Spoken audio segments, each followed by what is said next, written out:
സനാതന ധർമ്മത്തിന്റെ പ്രചാരകയായി 9 വയസ്സ് മാത്രം പ്രായമുള്ള പെൺകുട്ടി മലപ്പുറം തവനൂരിൽ നടന്ന ഭാരതപ്പുഴയുടെ ഉത്സവമായ മാഘമക മഹോത്സവത്തിലാണ് ശ്രീരുദ്ര ഗായത്രി കാർമ്മികത്വം വഹിച്ചത്.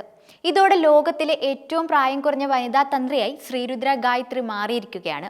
മാമാങ്കത്തിന് സാക്ഷ്യം വഹിച്ചിരുന്ന നീളാതീരം ശ്രീരുദ്ര ഗായത്രിയുടെ കർമ്മങ്ങളിലൂടെ മറ്റൊരു ചരിത്ര മുഹൂർത്തത്തിന് കൂടിയാണ് സാക്ഷിയായിരിക്കുന്നത്. ത്രിമൂർത്തി സ്നാനഘട്ടമായ തവനൂരിൽ ഈ മാസം 13-നായിരുന്നു മാഘമക മഹോത്സവം നടന്നത്. ഇതിന്റെ ഭാഗമായി നടന്ന അതിവിശേഷമായ ശ്രീചക്ര യാഗത്തിന് താന്ത്രികത്വം വഹിച്ചത് ഈ 9-കാരിയായിരുന്നു. Shri Mookambika mission charitable trust ഇന്ത്യയുടെ ചെയർമാൻ മൂകാംബിക സജി പോറ്റിയുടെ മകളാണ് ശ്രീരുദ്ര. 2 വയസ്സ് മുതൽ തന്നെ കൊച്ചുമിടിക്ക് പിതാവിനൊപ്പം യാഗങ്ങളിലും പൂജകളിലും പങ്കെടുത്തിരുന്നു. 3-ാം വയസ്സ് പൂർത്തിയായ സമയത്താണ് ആദ്യമായി ഗണപതി ഹോമം നടത്തിയത്. 5-ാം വയസ്സിൽ തിരുവനന്തപുരം ആറ്റിങ്ങൽ അവനവഞ്ചേരിക്കുന്ന കൊച്ചു കൊടുങ്ങല്ലൂർ ഭഗവതി ക്ഷേത്രത്തിൽ തന്ത്രിയായി സ്ഥാനമേറ്റു. ശ്രീരുദ്ര ഗായത്രിയുടെ താന്ത്രിക മികവിന് അടയാളമായി താന്ത്രിക കുലക്ഷേത്ര പുരസ്കാരവും ലഭിച്ചിട്ടുണ്ട്. കൊല്ലം, പത്തനാപുരം, മാലൂർ, കരിമ്പാലൂരിലാണ് ശ്രീരുദ്രയും കുടുംബവും താമസിക്കുന്നത്.